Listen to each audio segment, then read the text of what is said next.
एक बात अपनी जिंदगी में उतार लीजिए, उपहार बच्चों को नहीं दिया तो थोड़ा समय रोएगा, फिर चुप हो जाएगा, पर बच्चों को यदि अच्छा संस्कार नहीं दिया तो जिंदगी भर रोएगा, फिर कोई चुप नहीं करा पाए। उपहार नहीं दिया तो बच्चा थोड़े समय रोता है, चुप हो जाता है, पर बच्चों को यदि अच्छा संस्कार नहीं दिया तो बच्चों को जिंदगी भर रोना पड़ता है, जिंदगी भर। अब उपहार जरूरी है कि संस्कार जरूरी है? जिस घर में पानी की कमी होती है, जिस गांव में पानी की कमी होती है, वहां की फसल बिगड़ जाती है। जहां संस्कारों की कमी, वहां की नस्ल बिगड़ जाती है। हम पहले भी कथा में बोले हैं, जिसको दुनिया चुनती है वो संसद में जाकर बैठता है, और जिसको मेरा शंकर चुनता है वो शिव महापुराण में जाकर बैठता है। अगर आप भी टीवी के सामने, भले आस्था चैनल के सामने, शिव महापुराण की कथा को, पितृमोक्ष शिव महापुराण की कथा को, इस पावन पितृ शांति यज्ञ का दर्शन कर रहे हो, पितृ शांति हवन का दर्शन कर रहे हो, इन ब्राह्मणों के द्वारा निर्मित इस पावन 24,000 श्लोक की इन आहुतियों का दर्शन कर रहे हो, शिव महापुराण का दर्शन कर रहे हो, ब्राह्मण भोज का दर्शन कर रहे हो, भोजन भंडारे का दर्शन कर रहे हो, गौ माता का दर्शन कर रहे हो, तो भाग्यशाली समझना।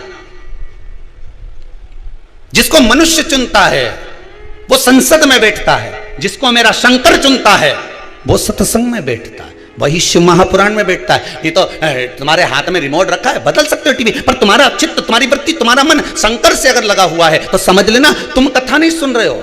अगर आपका मन कथा में लगा हुआ है तो आप कथा नहीं सुन रहे हो, शंकर कथा को श्रवण कर रहे हैं, शिव सुन रहे हैं।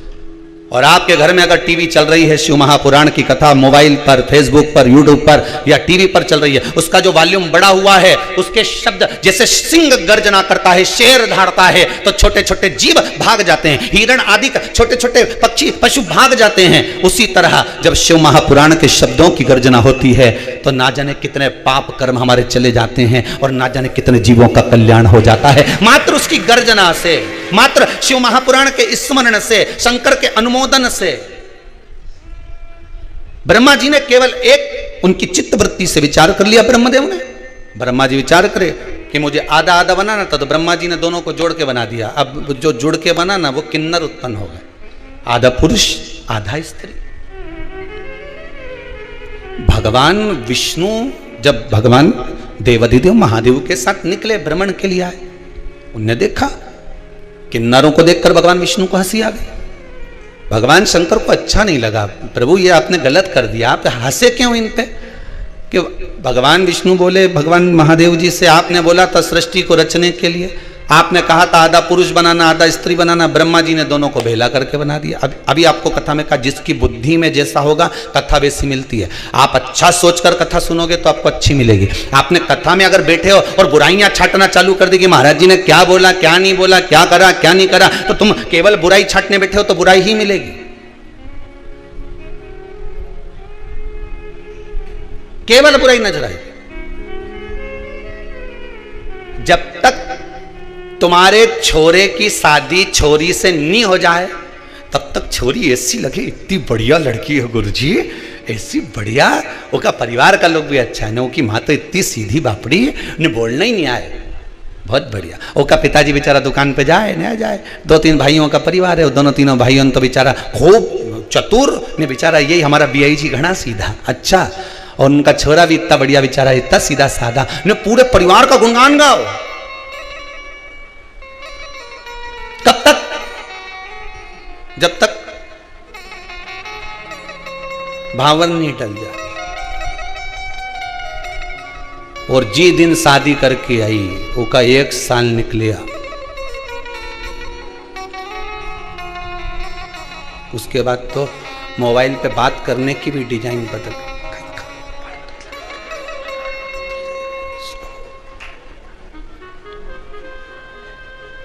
अब बेटी पूछे मम्मी क्या हुआ, बड़ी दुखी, मारे कहीं मालूम था, मैं तो हीरा समझी थी, कोयले की खदान निकली।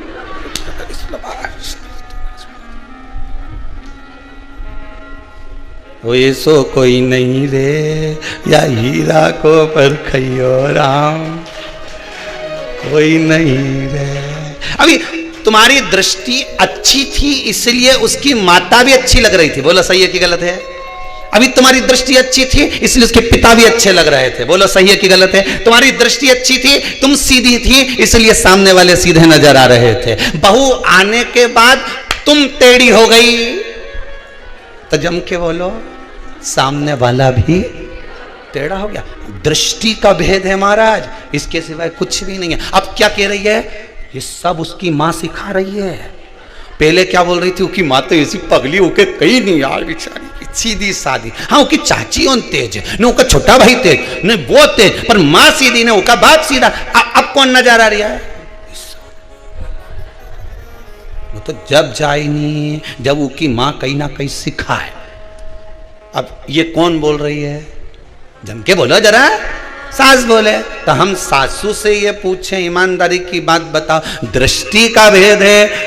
काला कलर का चश्मा पहनोगे तो सब काले ही नजर आएगा, धर्म का चश्मा पहनोगे तो सब धार्मिक नजर आएगा, पुण्य का चश्मा पहनोगे सब पुण्यवान नजर आएगा, चोरी का चश्मा पहनोगे सब चोर नजर आएगा, संस्कारवान का चश्मा पहनोगे सब संस्कारवान नजर आएगा। धर्मात्मा को धर्मात्मा दिखता है, पुण्यात्मा को पुण्यात्मा दिखता है, पापी को पापी दिखता है, कपटी को कपटी दिखता है, बेईमान को बेईमान दिखता है, छली को छली दिखता है, प्रपंची को प्रपंची दिखता है, झूठे को झूठा नजर आता है। जैसी आपकी दृष्टि होगी सामने वाला वैसा नजर आएगा।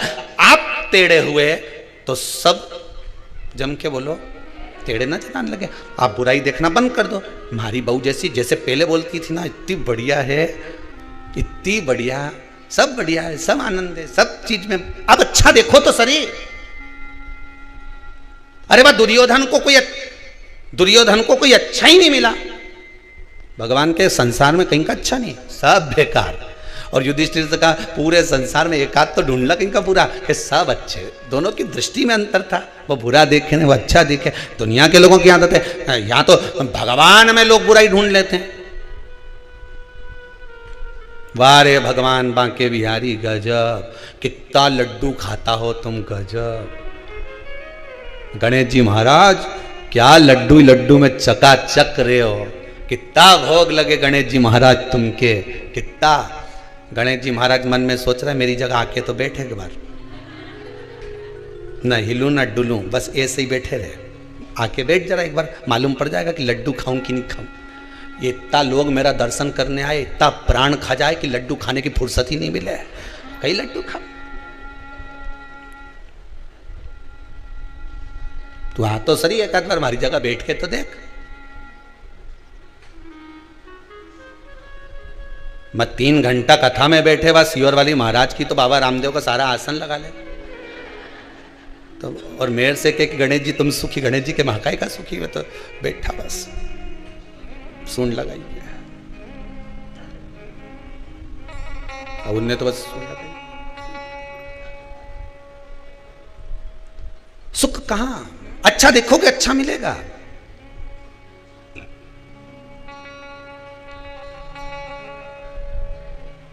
कितना खर्च करने के बाद भी सुख का अनुभव नहीं होता। शादी में कितना खर्च करते हो? 2-4-5 लाख रुपए, तो बड़ी बड़ी शादियों में तो 50-50 लाख खर्च हो जाता है, 5-5, 10-10 लाख खर्च हो जाता है। सब आइटम जोरदार जोरदार बनना चाहिए, गुलाब जामुन, इमरती, भजिया, पकौड़ा, मीन चाउमीन, ये और पानी पतासा, और ये सब तैयारी खूब जोरदार करी। गरम की गरम माल खिलाया, BIG के खूब जोरदार खिलाया। और कहीं कथा सत्संग में जाओ, ठंडी पूड़ी मिले, बोलो जम के खाओ कि नहीं खाओ, उसमें भी क्या जोरदार भोजन बना साहब, भगवान का प्रसाद में तो आप रूप स्वाद आ जाए। तो यही स्वाद में शादी में क्यों नहीं आए? लाखों रुपए खर्च करे, कितना खर्चा करा।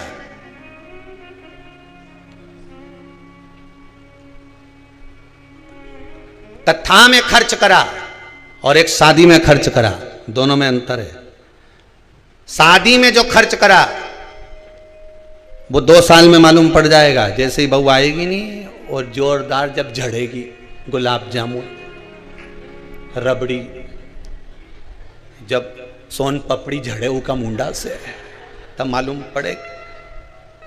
और एक कथा में जब खर्च करा, कथा में तुमने जो खर्च करा, इतने लोग तुम्हारे दान से, पुण्य से, ये जो लोग ऑनलाइन कथा श्रवण कर रहे हैं अपने पूर्वजों के लिए, जो ब्राह्मण भोज के लिए, गौ माता के लिए, मंदिर निर्माण के लिए जो दान देते हैं, जो तुमने पुण्य करा, दान करा, सत्कर्म करा, कथा में कहीं खर्च करा, और वो खर्च करा हुआ जो तुमने शादी में खर्च करा ने वो झड़े, और यहां जो खर्च करा वो यहां नहीं झड़े, वहां ऊपर जाके झड़े। स्वयं पितृ देवता झड़ते हैं, स्वयं हमारे घर के पूर्वज, हमारे घर के पितृ, हमारे घर के आहूत, हमारे घर के वासुक के धन्यवाद देते हैं कि मेरे घर का पोता, मेरे घर का बेटा, मेरे घर की बहू, मेरे घर का परिवार का व्यक्ति शिव महापुराण की कथा करवा रहा है, सुन रहा है, दान कर रहा है, पुण्य कर रहा है, सत्कर्म कर रहा है। मेरे घर के बच्चे इस पितृपक्ष में शंकर की कथा का अनुमोदन कर रहे हैं, जिससे मेरा कल्याण हो रहा है, मुझे कुछ प्राप्त हो रहा है।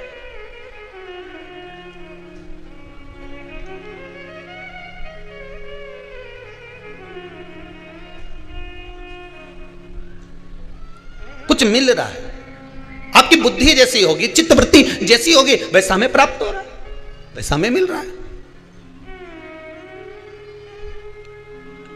अच्छा, एक बात तो समझ में नहीं आए मेरे को कि ये अभी तो अपन फिर भी समझ जाएगा, ये अभी की पीढ़ी है ना, ये तो समझ जाएगी कि एकम का श्राद्ध ने, द्वितीया का श्राद्ध ने, तृतीया का श्राद्ध ने, चतुर्थी का श्राद्ध ने, पंचमी का श्राद्ध। पर इनके जब अंग्रेजी स्कूल में पढ़ा देंगे और ये जब वहाँ विदेश में नौकरी करने जाएंगे तो कहीं तुम्हें याद करे? अरे बोलो तो सही, निपटा हुआ के कौन याद करेगा कि हमारा पिताजी एकम के गया, काका जी ने दूज के गया था, तीज के गया था। अब तुम वो अपनी पत्नी के भी देख कि वो दूज का श्राद्ध है हमारा दादाजी का, तो पत्नी बोले कहाँ की दूज, और बोल भी मत देना दूज, नहीं तो वो दूज, तुम दूज बोलो वो दोचे, वो कहाँ की दूज, मैं तो पहचानू ही नहीं है दूज के। पति बोले फर्स्ट सेकंड, हाँ तो ये सेकंड कब सेकंड, तो पति फिर समझाए शुक्ल पक्ष का कि कृष्ण पक्ष का कि ऐसा कि, अब पढ़े लिखे बच्चों को कौन समझाएगा कि ये दूजे की तीज है। इसीलिए कथा कह रही है शरीर चले और तुम्हारी घर में चले, तब तक पुण्य कर लो दादा, नहीं तो सेकंड और फर्स्ट में फंसा देंगे।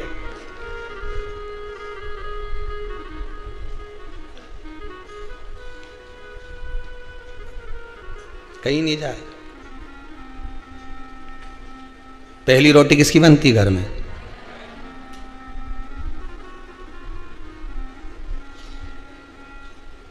पर जिसके यहां बहुत जल्दी रहे, नहीं मेरे को जाना, जल्दी रोटी बना, उन्हें कहा भी बना के ले ने 2 पराठा, और वो पहले नंबर का पराठा ही ले जाके दे दिया। अब तुम तो बोले कि पहली रोटी गाएगी, तो क्या रोटी और पराठा में अंतर है? पर यह शास्त्र के कि तवा पे तो डली नहीं, कढ़ाई पे तो पड़ी नहीं, मतलब जो पहली बनी वही पहली जाना थी। पर अब उनके जल्दी जाना था तो रोटी, अब किसी ने कथा में कह दिया कि बता, हमने तो सियर वाला महाराज का मुंडा से सुनी थी कथा, उन्हें कहा था कि पहली रोटी गाय के देना चाहिए, तुमने पहला पराठा बना के उनके गाय खिलाया, तो क्या गई गौ माता से कम है कहीं? अभी तो गौ माता पहली रोटी गाय को दे दो। 16 श्राद्ध में, श्राद्ध पक्ष में जो लोग गया जी नहीं जा सकते, ब्रह्म कपाली करने नहीं जा सकते, किसी जलाशय पर जाकर तर्पण तिलांजलि नहीं कर सकते, तो गरुड़ पुराण कहती है 16 श्राद्ध में 16 दिन तक गया फाल्गुन नदी का पूरा पुण्य, गया सुर का मुख का हस्त कमल का पूरा पुण्य गाय माता के मुख में आकर विराजमान हो जाता है। 16 श्राद्ध में गाय को एक रोटी अगर दी जाती है तो गया जी में पिंड दान करने का पूरा पुण्य फल जीव को प्राप्त हो जाता है, जीव को प्राप्त।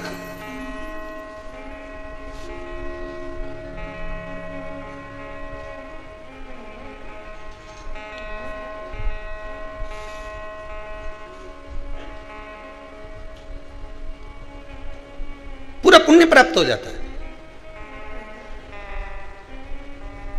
अगर गया नदी नहीं जा सकते, फाल्गु पर नहीं जा सकते, गया का पिंड करने नहीं जा सकते, 2 चीजें अपने जीवन में उतार लीजिए। एक 16 श्राद्ध में हमें गाय को रोटी देना है, खूब तला हुआ, खूब पका हुआ, खूब घी में या तेल में तरबतर गौ माता को नहीं देना।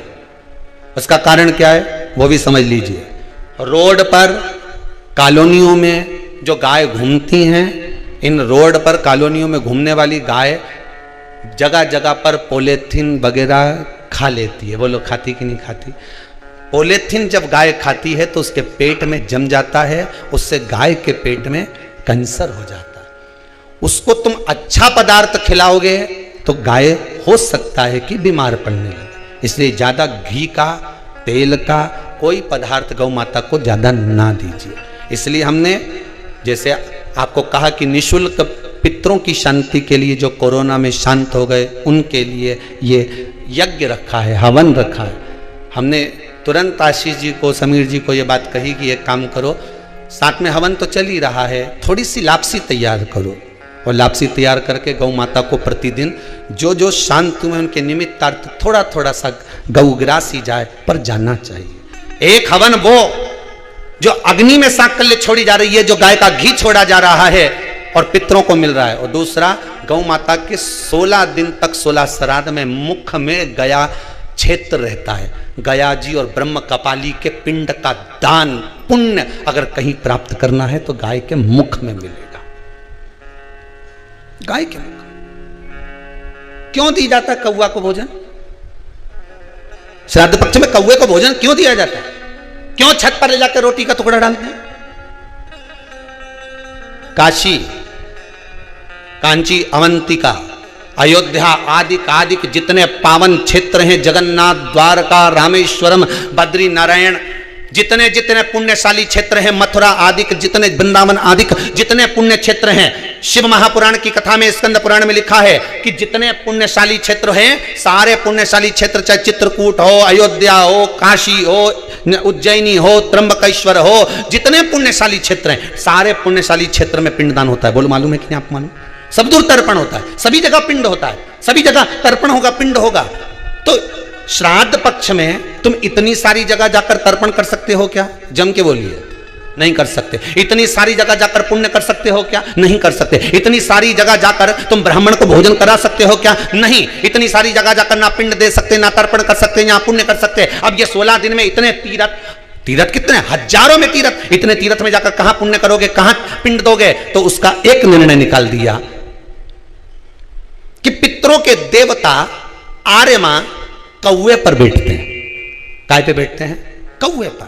तो एक काम करो, जब हम पितरों के देवता आर्यमा कौवे पर बैठकर पितृलोक से 16 दिन जब भ्रमण के लिए निकलते हैं तो घूमते हैं, तो क्यों ना एक काम करें कि कौवे के लिए भोजन छत पे डाल दें। हमारे छत का कौवा जब अन्न का भाग ग्रहण करेगा, पितरों के देवता को बिठाकर जब घूमने के लिए निकलेगा, तो जहां जहां घूमने जाएगा, जब जब बीच में कोई तीर्थ पड़ जाएगा, तो वहां के पिंडदान का फल हमको मिल जाएगा। इसलिए कौवे को भोजन कराया जाता है।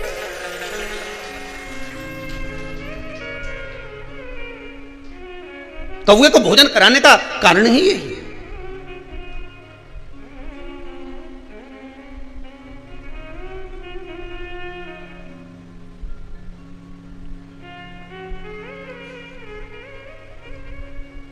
अभी गणेश जी विसर्जन हुए, गणेश जी को जल में विसर्जन किया, तो आपके मन में प्रश्न तो खड़ा होगा, आया तो होगा कि गणेश जी के 10 दिन तक बिठाओ, नित्य पूजन करो, ने पाठ करो, ने अर्चना करो, ने 10वें दिन इनके विसर्जन कर दो, और वो भी पानी में कर दो,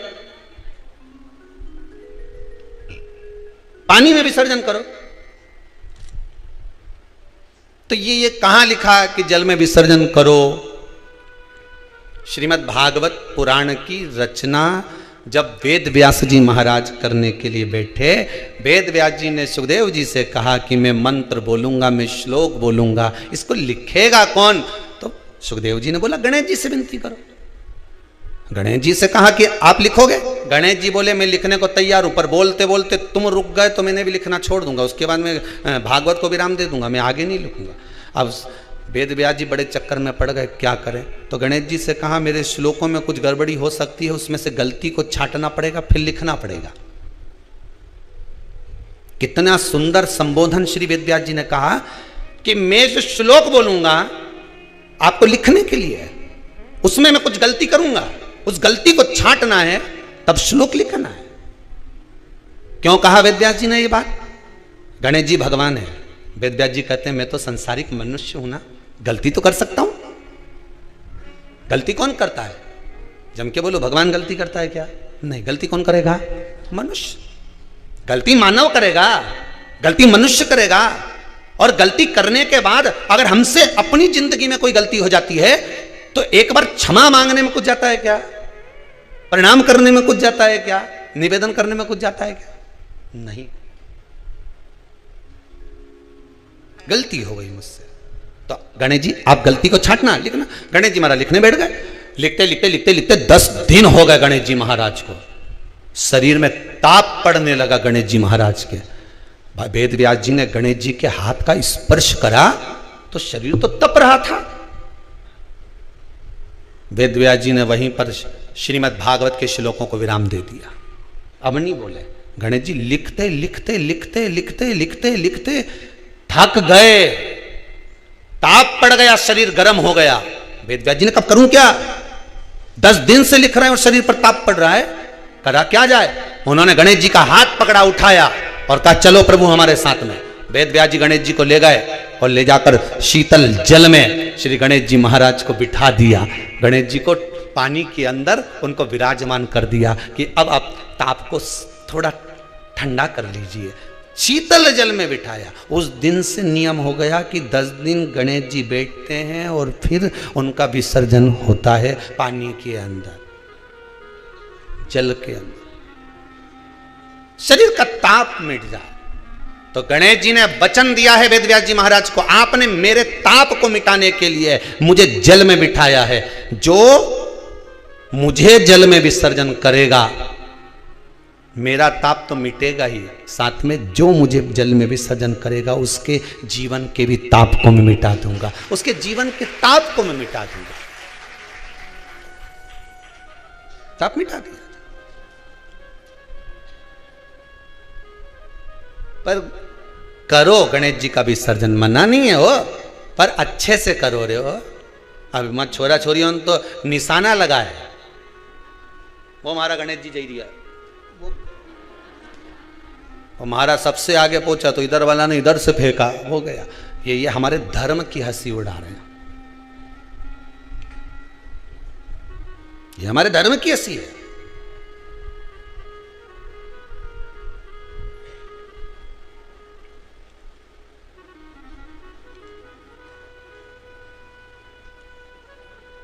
धर्म को बचाने का प्रयास एक हिंदू ही कर सकता है। आप बचाइए। अभी एक जगह पर कहीं कार्यक्रम था और वहाँ 2-4 लोग मिलने के लिए आए, और मिलने के लिए आए तो उनमें से एक बोले कि गुरुजी ये सब आपको राम राम कहेंगे, जय श्री कृष्ण कहेंगे, पर ये जो भैया साथ में आए ना ये बड़े चिढ़ते हैं भगवान के नाम से, ये कभी राम राम नहीं कहेंगे। हमने कहा अच्छी बात है, नहीं कहेगा तो मत कह दो। काय का काम काज है इनका? तो कि वो ढोल पार्टी है इनकी और ये सब बाजे माजे का काम जोरदार।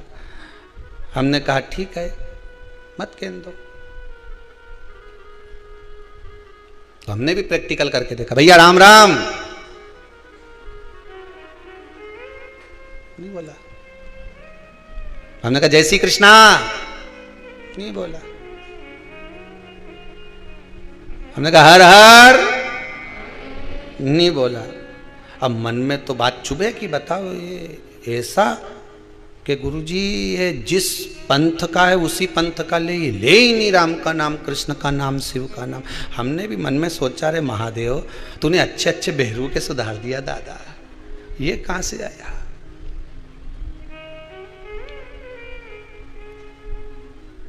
अब अभी गणेश जी का विसर्जन था तो हमने कहा जाओ उसी के यहाँ का बैंड बुक करके आओ,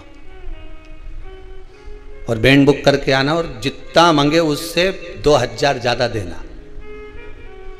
और 2000 ज्यादा दिया, वो बैंड पे आए। अब वो हमने छोरा उनसे किया, जाओ जरा बोल के आओ कि पापियों के नाश को, धर्म के प्रकाश को, राम जी की सेना चली, जरा भजन गा। वो माइक दिया, उन्हें गाया। हमारे साथ में जो चल रहा था जो कि राम नहीं बोले, हमने कहा बोला, राम बोला,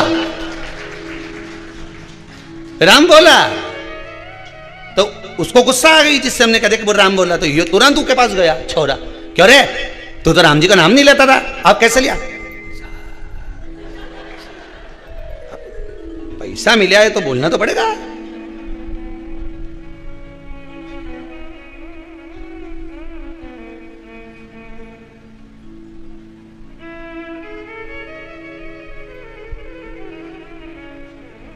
पूरी दुनिया धन रुपया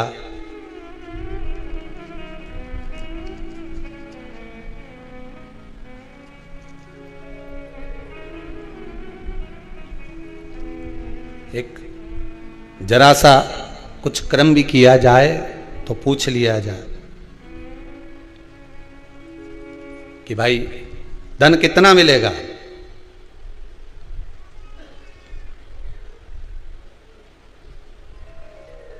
कितना प्राप्त होगा। द्वारा किया गया भजन काम आ गया। कई कई माताएं आके कहती है हमारी बहू को कोरोना हो गया, कोई कहे हमारे इसको कोरोना हो गया, मोहल्ले में, सोसाइटी में, गली में, परिवार के लोगों को होना चालू हो गया था गुरुदेव। पर शंकर की कथा सुनते रहे तो विश्वास था कि मुझे नहीं घेर सकता। यह विश्वास आपका जीत गया।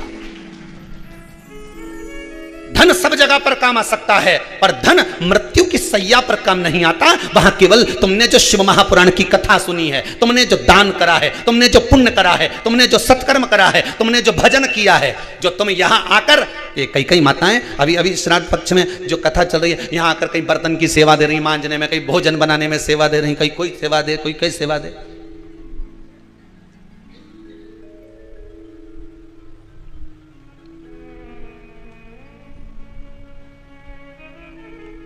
सेवा तुम कर रहे हो।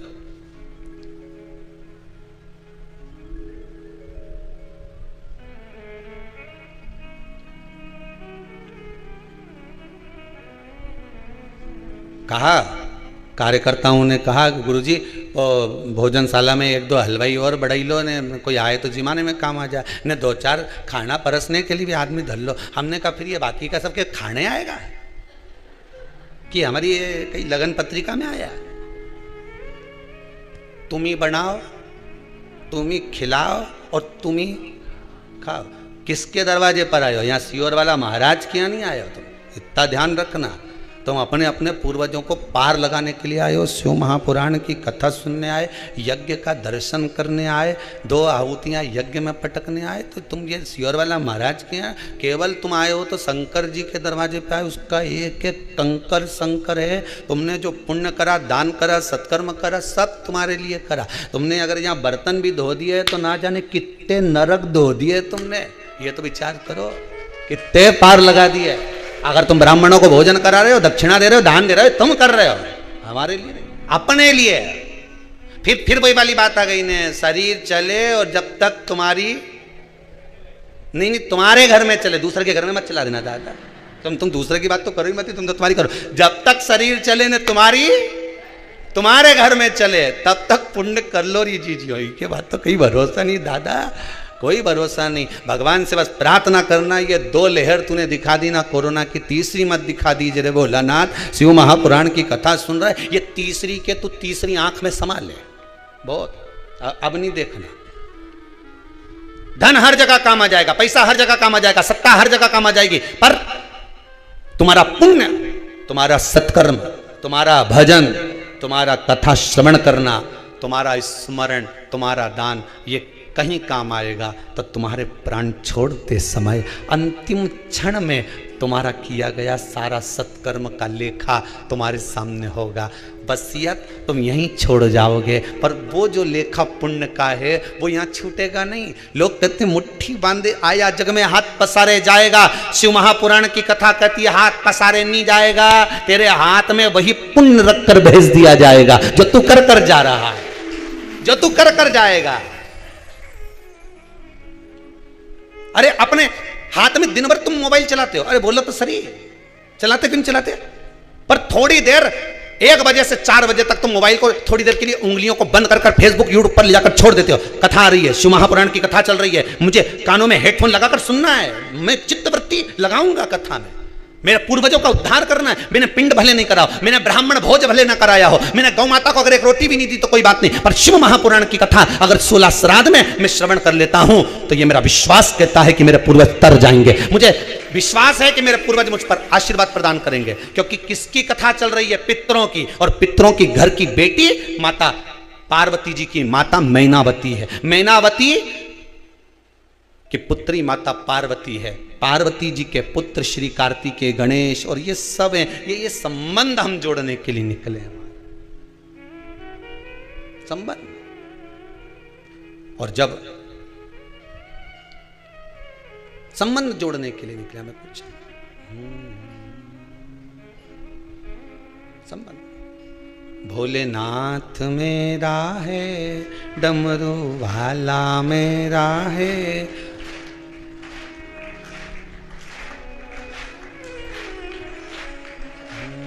वो काशी वाला महादेव मेरा है। भोलेनाथ मेरा है, डमरू वाला मेरा है, वो काशी में रहने नाथ मेरा है। भाव से कहिए, भोलानाथ मेरा है, महादेव मेरा है, काशी रहने वाला भोलेनाथ मेरा है, भोलानाथ मेरा है।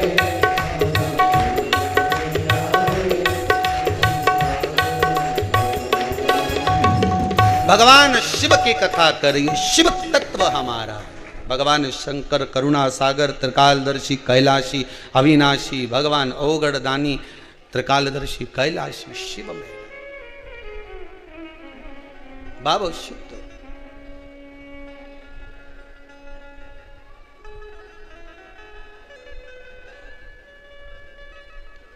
और जब ओगड़दानी शिव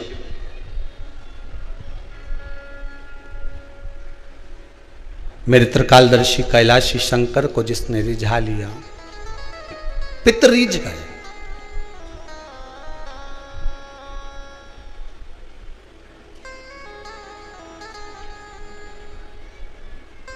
फिर रिझाने के लिए कुछ चीज की जरूरत नहीं है। ब्रह्मदेव ने गलती कर दी, विचार दृष्टि की हो जाती है, किसी किसी के साथ गलती हो जाती है। बोला कुछ जाता है, समझा कुछ जाता है।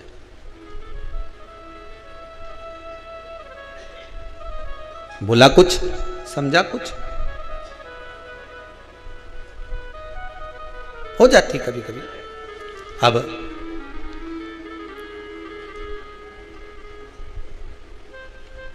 ब्रह्मा जी के उस स्वरूप को जो बनाया था किन्नर, आधा आधा, भगवान विष्णु हंस दिए। आप हंसे हो, आपको भी एक बार किन्नर बनना पड़ेगा। द्वापर में कृष्ण अवतार के समय पर जब कौरव और पांडवों में युद्ध के मैदान में देवी को प्रसन्न करने के लिए बलि देना थी, अर्जुन से कहा गया था एक पुत्र तेरा, जब तुम वन गए थे उलूपी के साथ में जब विवाह हुआ था तो वहां एक पुत्र हुआ था आरावन, उसको लिया। आरावन का संबोधन था, दादाजी मैं मरने को तैयार हूं पिताजी, पर एक बात है, मैं कुंवारा नहीं मरना चाहता। शिव महापुराण की कथा कहती है कि विवाह के बाद जो मरे उनका तो श्राद्ध भी हो जाता है, तर्पण भी हो जाता है, तिलांजलि भी हो जाती है। ब्राह्मण भोज कराया तो ब्राह्मणों के भोजन का पुण्य भी उनको मिल जाता है। किसी को अन्न दान दिया तो अन्नदान का पुण्य भी मिल जाता है। पर आरावन कहता है कि अगर मैं कुंवारी अवस्था में मर गया तो ना तो मेरा पिंड होगा, ना मेरा तर्पण होगा, ना मेरी तिलांजलि होगी, ना ब्राह्मण भोजन करेंगे तो उसका भाग मुझे मिलेगा, ना आप तीर्थ कर